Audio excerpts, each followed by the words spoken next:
ለቻናሉ አዲስ ከሆናችሁ ሰብስክራይብ በማድረግ ተባበሩን። ዛሬ ደግሞ የማቀርብላችሁ ስለ ኤክስቴንታሲዮን እዚህ ጋ ስላለው ሰውዬ ሲሆን በደንብ ተመልከቱ።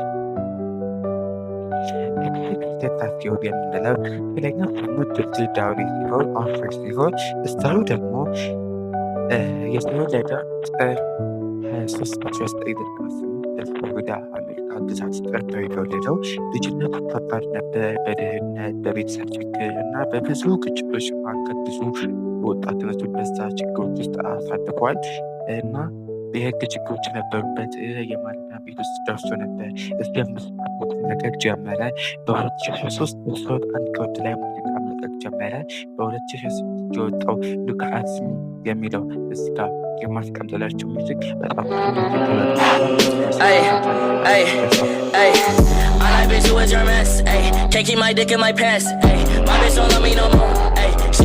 ታዋቂ እንዲሆን አድርጎታል። የስቲካውን ታያቸው ሙዚክ ከዚያ በኋላ በ2017 እና በ2018 አልበም በጣም ተሸጡ እና ሳያሉ የሚለው እስከ የማስቀምጥላችሁ ያመሰበዋል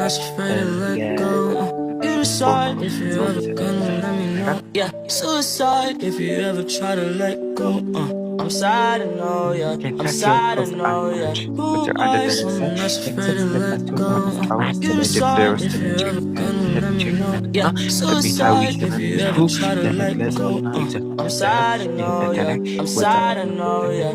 God gave her everything. She took my heart and left me lonely. I think broken hearts contagious. I won't fix, I'd rather weep.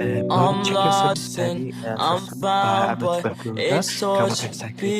ሱቆች በዘፈ ጥቃት ውስጥ ተገድሎ ሞቷል። ኤክስቴንታሲዮን በኋላ በጉዳዩ የተሳተፉ ሰዎች ተፈርዶባቸዋል። ኤክስቴንታሲዮን ሳድ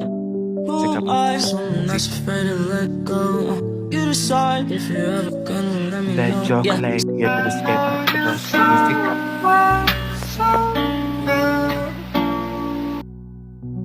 ደሙን ላይ ጋይ ማስላሱ ሙዚክ እና ሆፕ የሚለው ሙዚኩ በዚህ አንደኛ የሂፓፕ አርቲስት እንዲሆን ረድቶታል። አሁን ማስታወቃል። ያው ቴንታሲዮን የእነኛ ሁሉ ችግር ካደረገ በኋላ ተገድሎ መሞትን ያመለክተናል ማለት ነው። ለቻናሉ አዲስ ከሆናችሁ ሰብስክራይብ በማድረግ ተባበሩኝ። ባይ